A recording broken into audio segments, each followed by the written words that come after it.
All right, greetings everyone. It is I, Mr. Forgot to check his microphone before the last recording. Sucks, man. Anyway, hello everyone.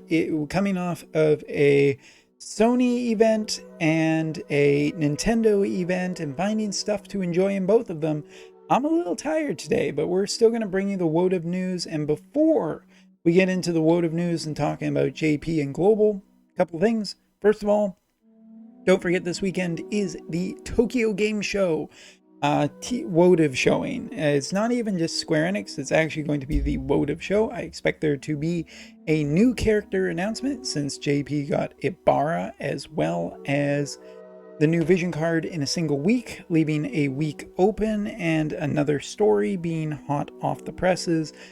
Another story too being hot off the presses. I fully expect us to be getting something specifically in the dark element the following week, but there may be also some surprises with that. So tune in this weekend with me on live stream to find out. Second of all, sorry to all the Globalers. If you haven't heard, Global basically having some extended maintenance because of Xmas units disappearing from people's accounts and the game having issues with it, as well as just issues in general. So emergency maintenance is definitely the thing I think every Globaler was had on their bingo card. All right, so let's get into it. Starting off talking about Ibara, because there's different events going on JP this week. The raid is finished, thank goodness. And we got a new character as well as another story too. And some minor farming stuff, but I think the thing that Globalers will be kind of interested in as a potential look into the future is how Ibara has changed for JP. Because Ibara has gotten a few different things. So first of all, Ibara's passive does seem to have been buffed.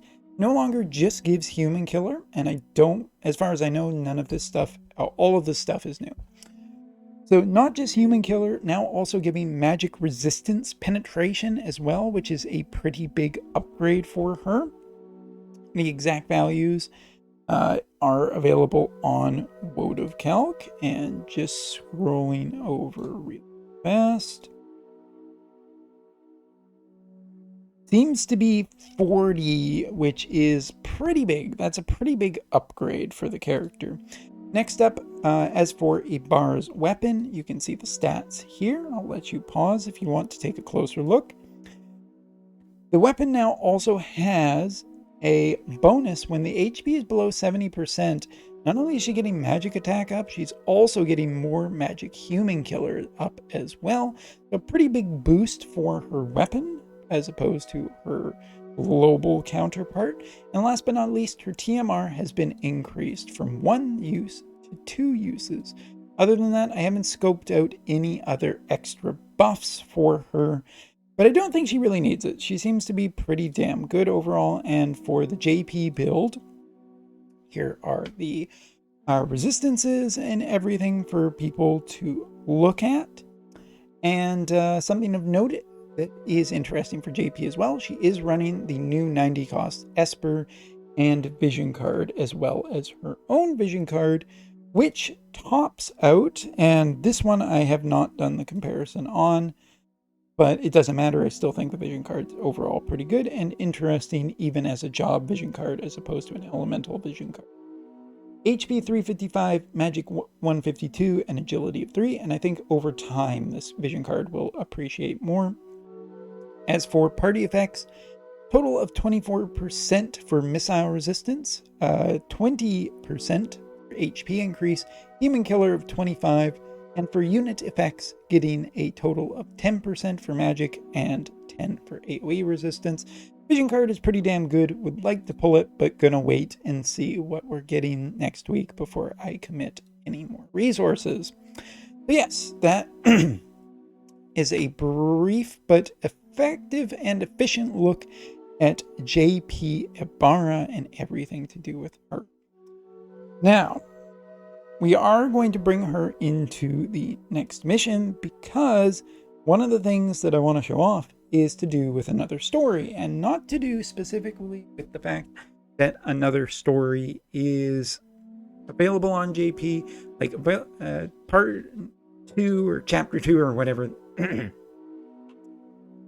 is available on JP now. And we're not going to talk about story spoilers, but we are going to talk about characters because, as it turns out, in the actual missions, you do get a glimpse at all 3 of the new Warrior of Crystals, and not necessarily any of the Void characters. I'm leaving that vague to try and keep that as a non-spoiler, but some people may be able to guess, so we're just going to push on a little far into this mission because we want to hit a certain trigger.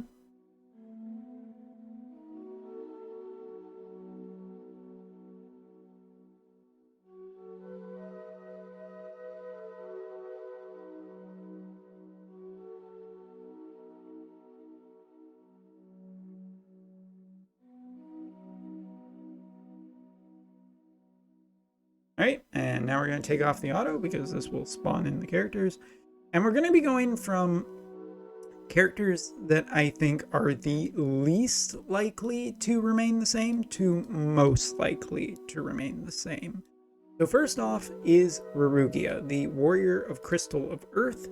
And he is an enemy character in this game, so you are looking at inflated stats, you are looking at inflated resistances as well. I do not expect this to stay the same. This does not look like most characters that comes out.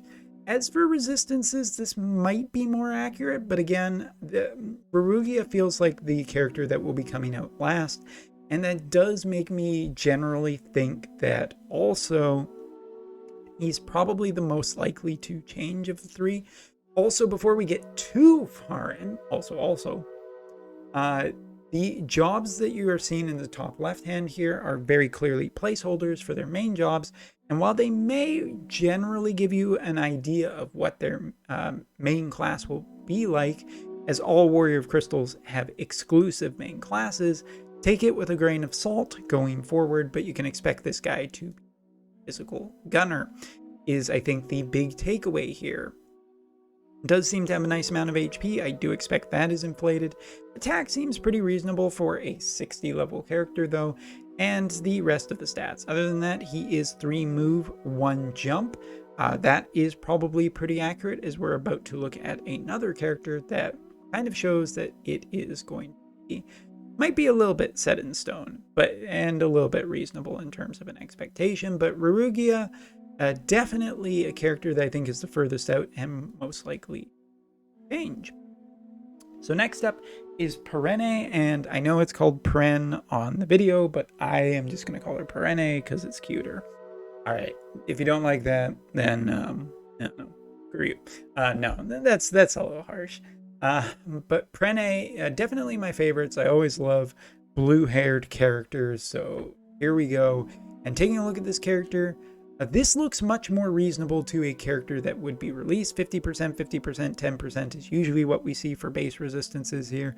Confusion, slow, and disable resistance seems pretty reasonable for a brawler type character. Again, just a rough idea. This character will probably be a upgraded version of a brawler class. Other than that, resistances also probably feel pretty damn accurate here.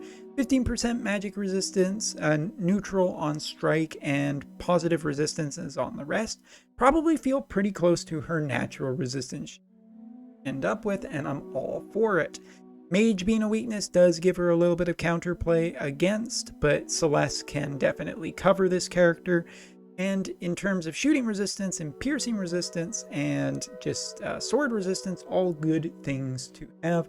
I'm quite happy with Perene. Other than that, she is effectively going to be a physical type character, and 3 move 2 jump probably feels really accurate for someone who's supposed to be a very movement based character. So yeah, I'm quite happy with this. I hope that she ends up getting Ninja to push that just a little bit higher, and that she ends up with insane movement, incredible damage capabilities. But hey, I'm being greedy here because she's definitely a favorite of.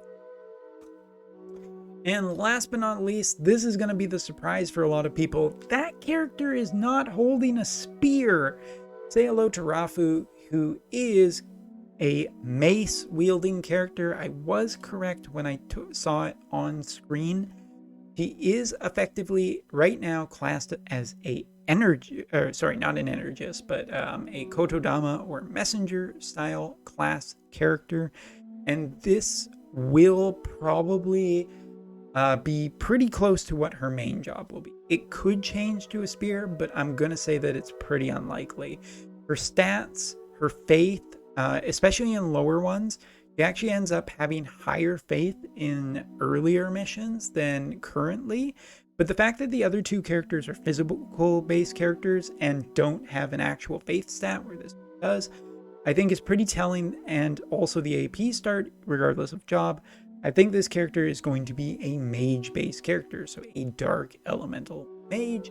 Other than that, stats look generally fine. And again, taking a look onto the next page, resistances are a little bit low, but she does have 2 neutrals. This, I think, probably could potentially change to be a little bit more on the generous side, but she may end up being just crazy strong when we see her kit.